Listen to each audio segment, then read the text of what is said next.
बिस्मिल्लाहिर्रहमानिर्रहीम। गिलानी साहब YouTube channel की इस वीडियो में जो नक्श दिया जा रहा है, इसको इसलिए भी लिखा जाता है कि आपका महबूब दुनिया का हर ताल्लुक़, हर रिश्ता, हर जानने वाला छोड़ दे, फ़कत आपसे मोहब्बत करे और वो मजबूर हो जाए कि जो शख्स भी उसको आपसे दूर करता है, जो सोच उसको आपसे दूर करती है, उस सोच से वो दूर हो जाए।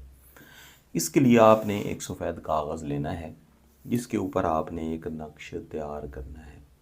सबसे पहले इसमें एक लकीर इस तरह से लगाई जाती है, फिर इसको आपने पाकी की हालत में ही तैयार करना है। यानी इस नक्श को जैसे जैसे लकीरें लगाई जाती हैं वैसे वैसे साथ साथ तैयार कर लिया जाता है।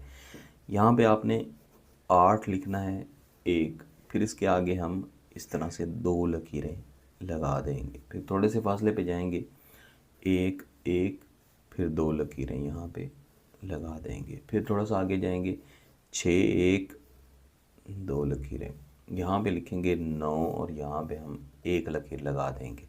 इसको यहाँ से भी बंद कर दें। अब इसके नीचे 3 एक, इस तरह से 2 लकीरें लगा देंगे, 5 एक, इसके बाद 7 एक। इस तरह से ही आपने महबूब के तसव्वुर के साथ इसको तैयार करना है। वैसे तो इस नक्श को तमाम लकीरें लगा के भी आप तैयार कर सकते हैं, यानी पहले खाका बना लें, उसके बाद आदाद लिख लें। लेकिन जो इसका बेहतरीन तरीक़ाकार है ताकि इसके असरात ज़्यादा अच्छे मिलें, ज़्यादा तेज़ मिलें और महबूब ज़्यादा तड़पे, ज़्यादा मजबूर हो कि आपके साथ मोहब्बत करें, तो इसलिए आपने इस तरह से इसको लिखना है। यहाँ भी आप 9 लिख लेंगे, यहाँ आप 9 लिख लेंगे, फिर इसको इस तरह से लकीर लगा देंगे और इसको यहाँ से आपने बंद कर देना है। इसके बाद इसके नीचे हम मज़ीद आदाद लिखेंगे, 4 एक, इसके आगे लिखेंगे 9 एक, फिर आगे 2 एक, इसके आगे दोबारा से 9 लिख देंगे। ये जो खाना हमने थोड़ा सा बड़ा तैयार किया था, यानी ये जो आखिरी खाना है जिसमें हमने 9 लिखा है, इसकी भी एक वजह है। इसको तैयार कर लेने के बाद यहाँ पे लिखेंगे आंचे दरहुब, दर वजूद फ़ुलां बिनते फ़ुलां। महबूब का नाम, उसकी वालिदा का नाम, अलाहुब फ़ुलां बिन फ़ुलां, बाक़ी मुवक्किलात अल नक्श, कि इस नक्श के जो मुवक्किलात हैं वो आपके महबूब को आपकी मोहब्बत में तड़पाएँ।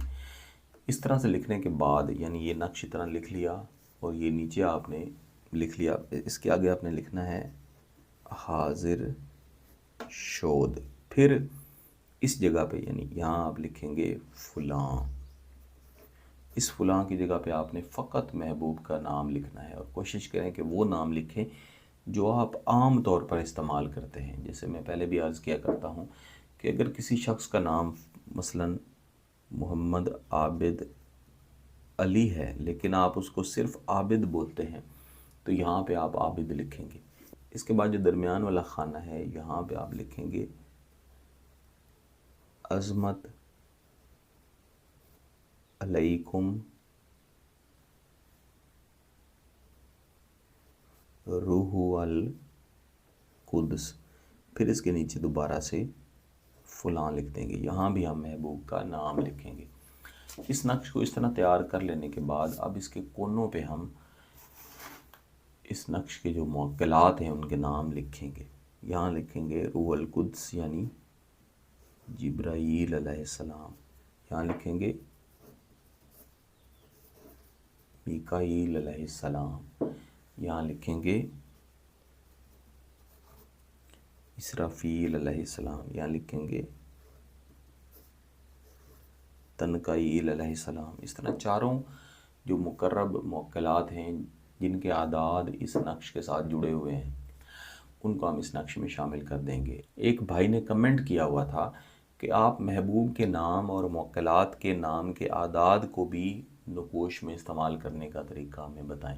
मैं इंशाअल्लाह अल अज़ीज़ इसका जो सादा और आसान तरीका है वो किसी नक्श में ज़रूर सिखाऊंगा, लेकिन इस तरीक़ाकार को हम सिर्फ बड़े अमलियात में इस्तेमाल करते हैं। जो सादा अमलियात हैं इनमें इसको इस्तेमाल नहीं किया जाता, क्योंकि इनको हमेशा सीख के किया जाता है। अगर मैं इस तरह से करके दिखा भी दूँ तो जो आम आवाम देखने वाले हैं वो इसको इस्तेमाल करेंगे, इस पे अमल करने की कोशिश करेंगे और बग़ैर सीखे करेंगे, उस्ताद की निगरानी के बग़ैर करेंगे, तो इससे उल्टा असर ना हो जाए। यहाँ पे जो मैं नकोश देता हूँ इन सब का उल्टा असर नहीं होता। ये सादा अमल है, सादा नकोश है। इंशाल्लाह आप इनको तरीक़ाकार के मुताबिक और इजाज़त के साथ जब करेंगे और जायज़ मकसद के साथ करेंगे तो इंशाल्लाह आपको फ़ायदा होगा। इस नक्श को इस तरह से तैयार कर लेने के बाद आपने इसको कहीं भी पानी में या तो दफनाना है या बहाना है।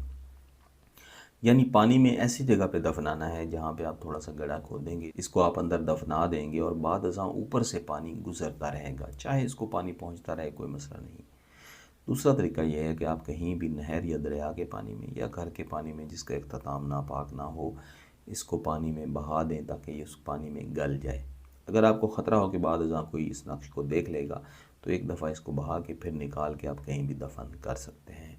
ये इसका तरीक़ाकार है। अगर आपका मकसद जायज़ है, इसकी इजाज़त चाहते हैं, तो गिलानी साहब यूट्यूब चैनल को सब्सक्राइब कर लें, घंटी का बटन दबा दें और इस वीडियो को ज़रूर लाइक कीजिएगा। किसी बात की समझ ना आए तो वीडियो को दोबारा देखें, फिर भी समझ ना आए तो व्हाट्सएप पर रब्ता कर सकते हैं। बहुत बहुत शुक्रिया। अल्लाह हाफ़िज़।